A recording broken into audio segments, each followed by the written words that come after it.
We go to the final Q&A section here. We had a leftover question from last week. I did want to split this up. Now, the original question was top 5 favorite wrestlers of all time.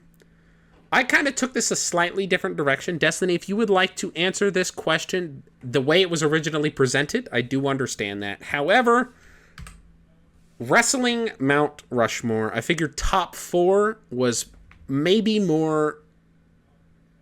I knew this was going to kill Destiny because she probably has her top 5. If you want to give your top 5, you still absolutely can. For me, I literally couldn't pick a 5th. It was like a 7,000 way tie between all these guys who have influenced me and who I love. But there are 4 who kind of stand out above others in terms of I wouldn't even be a fan of wrestling without these 4.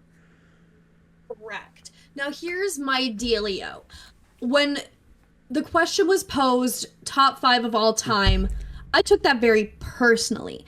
When you say Mount Rushmore, I have to completely remove myself from the situation and look at like the actual history of wrestling itself and how it has impacted not just me, but everybody. I'm going to say this is my Mount Rushmore. I am answering this question as these are my 4 that this to me is not the 4 that deserve or the most important 4. I'm answering this as these are the 4 that I would not care about wrestling without. Okay. So you don't have to answer this as the greatest of all time. Feel free to answer this as who are the most important to you. Okay. I have my top 4/5. Okay. I don't know what I did here. Hold on. I messed something up. Hold on. Oh my god, I thought that said believe wedding. I was like, ma'am? I thought about it. Okay. Perfect. I also want to write that. We're married in college. I'm stamped down 227. Ma'am. I have a law degree. Okay. 20. Okay. Destiny, would you like to give me your... In any particular order? I'm going to start my, most important to least important, per se. That's sort of what I was going to do. I'm going to do my number 1. And like I've mentioned, this can change on a daily, but today, my number 1 is The Undertaker. That is a hell of a number 1 to have. I don't think you can make an argument against The Undertaker going on, not just a personal Mount Rushmore, but the actual wrestling Mount Rushmore. Agreed. My list is more from a personal feeling standpoint. Now, there have been several instances where... Undertaker's not? I literally said he's my favorite of all time in our special WrestleMania Destiny Diamond segment. I'm going from a standpoint of these 4 superstars. I have been pulled away from wrestling at several points in my life, and not always by choice, but by circumstance. I grew up in foster care, in a foster home that shamed wrestling and didn't really allow it in the house. And so I've had several points. I will say I liked wrestling from the time I was born. Both of my parents loved it. They were very involved, and it was always a like. It was background noise that I enjoyed. But Shawn Michaels was the one who made the difference for me and made me go from liking wrestling to caring about wrestling and left such a emotional and personal impact to me. I don't see there ever being a different number 1 on my list than Shawn Michaels. You see, that's so similar to why I picked The Undertaker, because it was his feud with Triple H and his match against Triple H inside Hell in a Cell that made me a wrestling fan. Now, for my number 2 pick, he is also one of the reasons that I became a wrestling fan, and he sucked me in. You know, like you mentioned, background noise. My dad always watched wrestling, and this guy was always at the forefront of everything watching wrestling. And while he was not my dad's favorite, he certainly was mine. When I first started watching, it was right after my first kidney transplant, and the words "never give up" really resonated with me, especially when I would find myself in the hospital not knowing what was wrong with me. So for number 2, of course, I'm going to pick the man that I met at WrestleMania 30, Mr. John Cena, 17-time world champion himself. I think it's a hell of a pick. And once again, you can't argue against him being on an actual wrestling Mount Rushmore. In 20 years, we're still going to be talking about how he's one of, if not the greatest of all time. I'm pretty sure he's the only person they've ever announced as the greatest of all time on commentary. Pretty insane. I do love Cena. He was always one of my favorites. I've always been a sucker for a good babyface, and I've always been a sucker for a good heel. And when the big dog Roman Reigns, I loved from the start. I loved Roman Reigns, and the fact everybody booed him made me like him more. And I was the same way with John Cena from the beginning. I never went through a I'm too cool for John Cena phase. I always fucking loved John Cena. I thought he was so cool. Hell of a pick. I remember like being a 16-year-old girl. Bray Wyatt is calling out John Cena for all the things that he's done wrong, and John Cena's standing in the middle of the ring just questioning the crowd. Why? What did I ever do to any of you? And I'm just sitting there, 16 years old, sobbing, like, leave this man alone. We should do an entire segment on everything surrounding the big dog Roman Reigns, because I would love for us to go into it together and talk about it, because I think that that's one hell of a segment to do. I agree, and maybe next week there could be a little special segment there. Wink, wink, nod, nod. My number 2. Speaking of Roman Reigns, the big dog is not on my fucking list. Are you kidding me? Who's gonna lose it? I know who is. Yeah. It's funny because foster care kind of took me out of wrestling, and I wasn't allowed to watch it for a long time, but all my friends did watch it. And I remember the first event that really caught my attention in years of really not paying attention to it because I wasn't allowed to, was when I heard Triple H shaved his head. And then I heard The Undertaker lost at WrestleMania. And I remember just being so lost as to what in the hell was happening in wrestling. And so I kind of started paying attention. And then I heard about this group that was rising through the ranks and was kicking ass. And it's so ironic because all I could do was look at a picture of them. I couldn't watch a match. I couldn't do anything.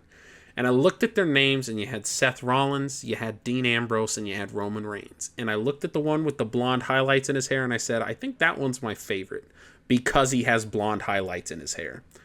And that was Seth Rollins. And I didn't get to watch a wrestling match until spring break 2015.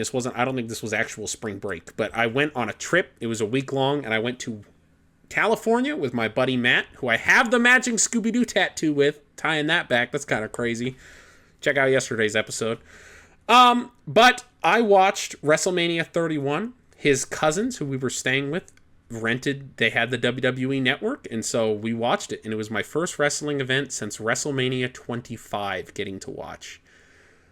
And Seth Rollins was the star of the show. And I fell in love with wrestling like I was a little kid again. And it was because of Seth Rollins. Roman Reigns looked great. I loved Roman Reigns. John Cena Rusev was amazing.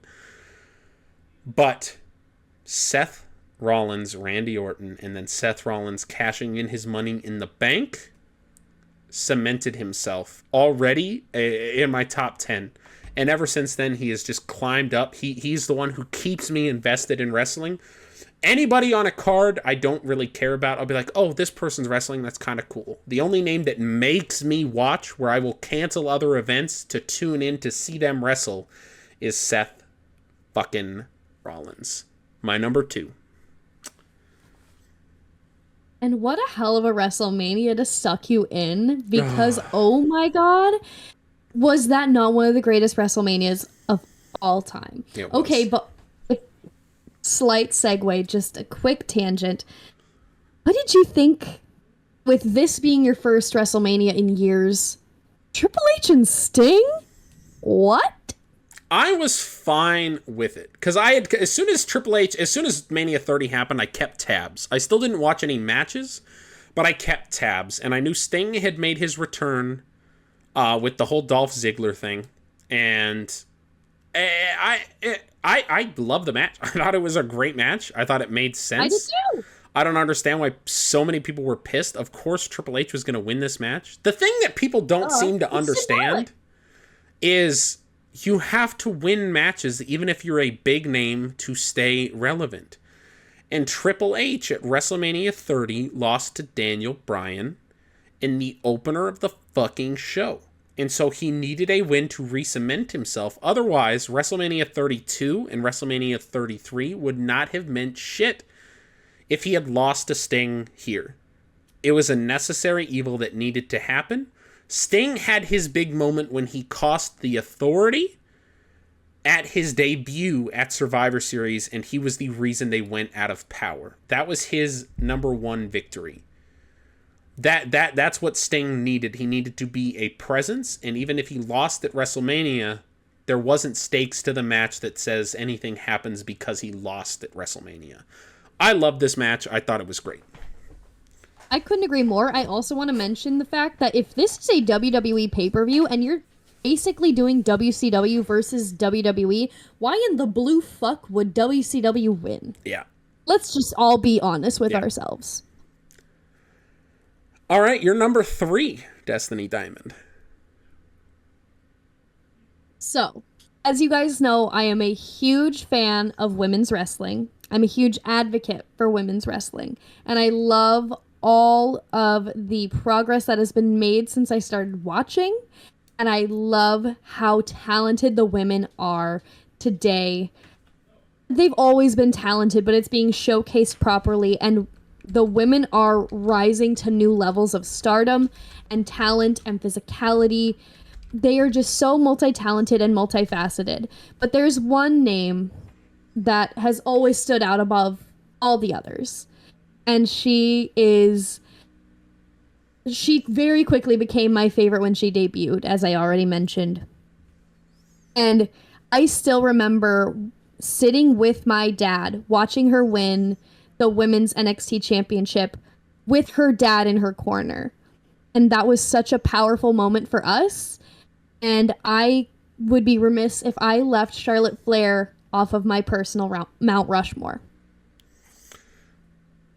I think that's more than fair. I think Charlotte Flair is a hell of a pick. I don't know how you can argue against her, especially if you want to have a woman on your Mount Rushmore. You'd be hard pressed to find a better one than Charlotte Flair to have here. And also, when they brought back the draft in 2016 for the first time in years, she was the 3rd overall draft pick. First woman.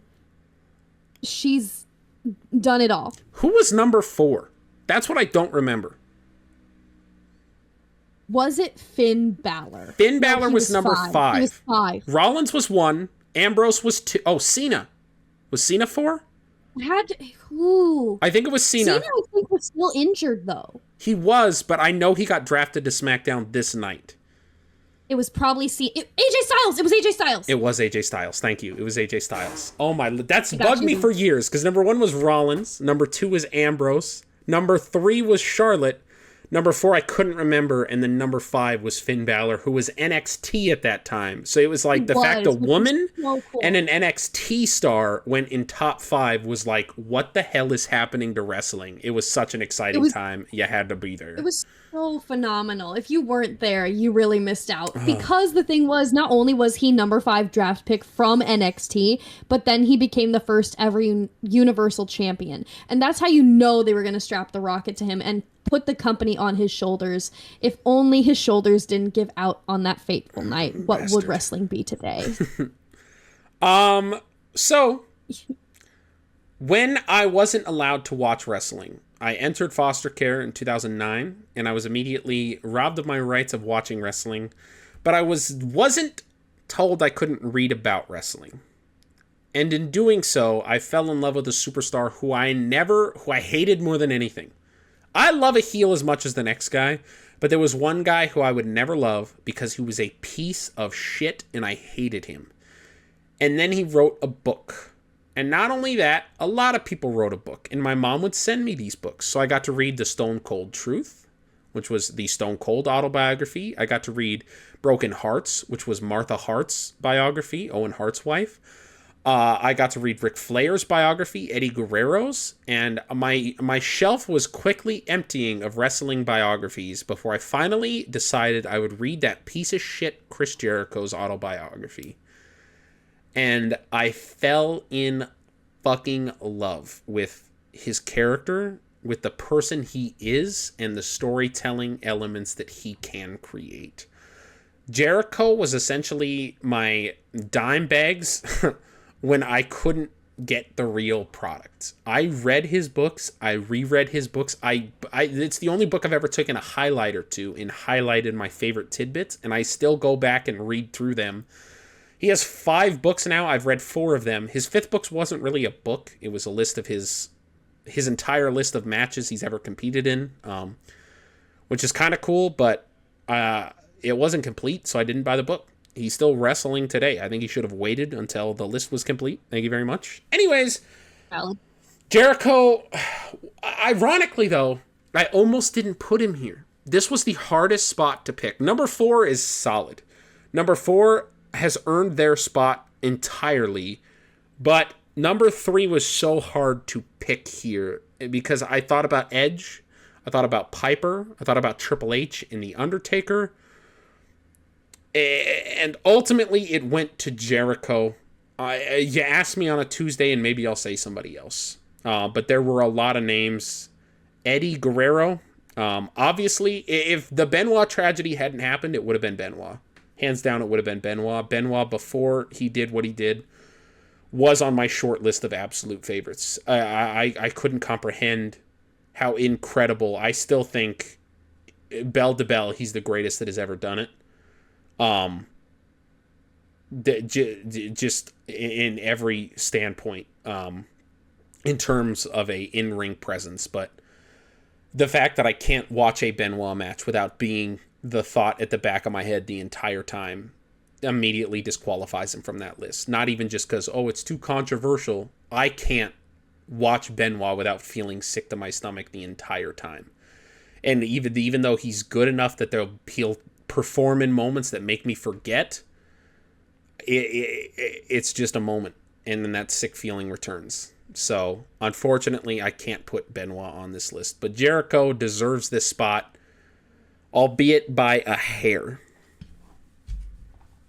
Well, I think I know the hair that you're talking about, because something that is really important that needs to be talked about is that without Chris Jericho and his autobiographies, who's to say that we would have ever become best friends? Because it was a moment in a costuming class where we just shared a hug. And I hug a lot of people. You hug a lot of people. And I said, you give the second best hugs I've ever had. You look at me. Second best? And I said, bullshit. John Cena's number 1. That's bullshit. Proudly and confidently. And you're like, what do you mean John Cena? To paraphrase you, you've said in the past that you thought, maybe she just likes John Cena as an actor or a performer, from other things. And I said, yeah, I've been to WrestleMania twice. And you kind of look over your shoulder and you look at me and you say to me, I have all of Chris Jericho's autobiographies. I want you to know. I look back. I want you to know. I look back. Go ahead. I was just going to say, I look back at you and I say, we're going to dinner. Please continue. And we did. I just racked my brain because I was like, what is the most fan thing that I could say right now? Because I wanted a moment that wasn't just like, I've been the biggest fan of professional wrestling since I was 3 years old. And I wanted something that was like, what would a regular casual fan who's like, I've seen wrestling, what would somebody who's an actual fan say that they've done that you would understand? And so the first thing that came to mind, I was like, I got all of Chris Jericho's books. Like, yeah, that piece of shit, yeah, I read his stuff. So you're welcome. And the funny thing is, I don't know if I've ever shared this with you. Chris Jericho's autobiography is the only one I've ever read. It's so and it was good. Before we met. It was It's before so we good. met. It's the best. All right, number 4 on your list. Are you going to do a top 5 or are you doing a top 4? I'll stick with 4. Okay. Just for the sake of this video. Number 4. Well, my number 4 is the other half of the reason that I am a wrestling fan today. The other half of the rivalry that sucked me in. The other half of my favorite match of all time. But he's also the man responsible for saving wrestling, in my opinion. This man has brought new life and new interest and a new passion from me into wrestling. He's reinvigorated it, he's reinventing it, and the way that he carried NXT and the shows and the matches and the genius that he would put on there, those all pale in comparison to his storied career. And it's an honor that I got to celebrate 30 years of the game at WrestleMania this year. It would not be a list without the cerebral assassin, the King of Kings, the game, Triple H, rounding out this list. The game, Triple H. I love him. I love him so much. I'm such a Triple H stan. And again, from day one, everybody talks about the Reign of Terror. I fucking love the Reign of Terror. That's literally my favorite period from wrestling. Was 2002 to like 2006. It was fucking incredible. So good. Yeah, I can't argue with Triple H. He was really close to being on my list. In fact, my original list was Michaels, Rollins, Triple H, Undertaker. And then I really thought about it, and I thought about the fact that Triple H, Undertaker, as much as I love them, and as much as they mean to me professionally, I don't have that deep emotional bond connection with their series of work. I admire them to all hell, but it's not this catalyst for my love of wrestling. Right. Number 4 for me was so easy to pick because yes. I want you to guess who my number 4 is. I know who your number 4 is. You have his wristband or whatever it is. No, it's not Eddie Guerrero. You're lying. No. Eddie's not on your list. I love Eddie Guerrero with a passion. But he's not on my list. I most of my appreciation for Eddie happened after he died because I was so young. And the fact that he was dead by the time I could really appreciate wrestling has always put a block up for me that when I watch an Eddie, in the same way Chris Benoit does, but just in a sadder tone as opposed to a... It's just every time I watch an Eddie Guerrero match, I have this pit in my stomach that's like, damn, I'm never going to get to see Eddie interact with Chad Gable or Eddie interact with Dominic Mysterio or anything like that. Like, it breaks my heart so much that it almost hurts me to go back and watch Eddie matches because he's gone. Eddie would have been so proud of his son. Oh, he would have. And his mustache. I should put you on this Mount Rushmore. I will say, women's wrestling to me hasn't really mattered a lot. I loved Trish Stratus. I loved Lita. I love Kelly, but to me it was always like, yeah, the women are cool and the women can be cool, but I'm here for the men's wrestling. And Destiny is the one who could attest to this more than anybody. There was one person who stood head and shoulders above everybody else my entire time in college. And as much as I love Seth Rollins, it wasn't Seth Rollins. It wasn't Chris Jericho. It wasn't Edge. It was the man. It was Becky fucking Lynch. And she thoroughly deserves this spot because she took what women's wrestling was to me and turned it into a love as deep and complex for women's wrestling as I have for men's wrestling. She took the love that I had for men's and she somehow doubled it into something I thought I would never have that level of interest in. And she's the only one who's been able to do that. You can't write a character as good as Becky Lynch was when she was facing off Ronda Rousey going into Survivor Series. And the fact she got pulled from that match was the greatest thing that ever happened in women's wrestling to me because it created this legend that the audience swelled behind. And something that I feel like nobody has thought about, but I love, is the last true main event in WrestleMania history. When WrestleMania was one night only, the last true main event is Becky Lynch beating Ronda Rousey and Charlotte Flair in the first ever women's main event. And what that moment meant for me and the amount of love I have and what Becky meant. I don't wear wrestling shirts in public. I do now. 2017 through like my whole life growing up to like 2022, I didn't wear wrestling shirts in public. I was like, no, I don't want to be associated. It's a weird, like the fan base gets a lot of shit. I don't want to do it. But my Becky Lynch shirt, I wore that son of a bitch everywhere like a badge of honor. And it said, the man on. I also wore an Eddie Guerrero shirt once, but it said, I'm your Poppy. And then I got a lot of weird looks. And I was like, I didn't really think about this. And I stopped wearing wrestling shirts for a while, except my Becky Lynch one. And your Shawn Michaels one. And my Shawn Michaels one. But I'd wear that with a leather jacket. And it had like, it just looked like a big heart. Like it didn't seem like a wrestling shirt. When I say wrestling shirts, I mean ones that are, you look at them and you're like, that's a wrestling shirt.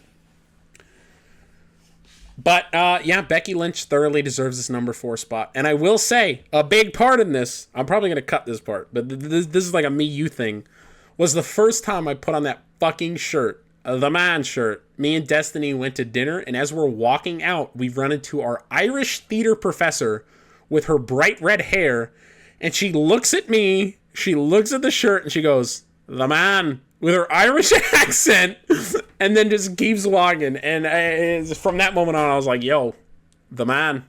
I love it. And I always, to this day, it was years. Destiny used to have to beat the shit out of me to get me to shut up. But I'd always go, Ronnie's always shaking when the man comes around. It's one of my favorite wrestling moments of all time. And I still love Ronda Rousey. She gets a lot of hate. I fucking love Ronda Rousey. But Becky Lynch is my gal. She's my number 4 in my wrestling Mount Rushmore. Ashley, you popped off kind of hard at some of those comments I was making there. Were you surprised I had a woman in my top 4? No. First, I have to say something. I really don't want to break your heart, but I wasn't with you. I believe it was our daughter.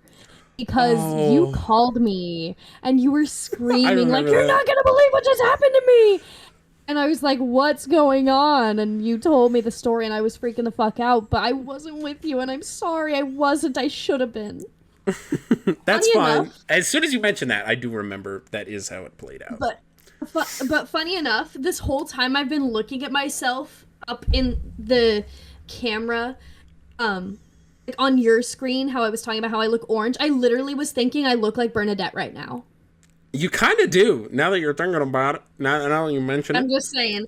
But no, the reason I was freaking out was because I didn't think you were... I like I said, I thought you were going to do Eddie.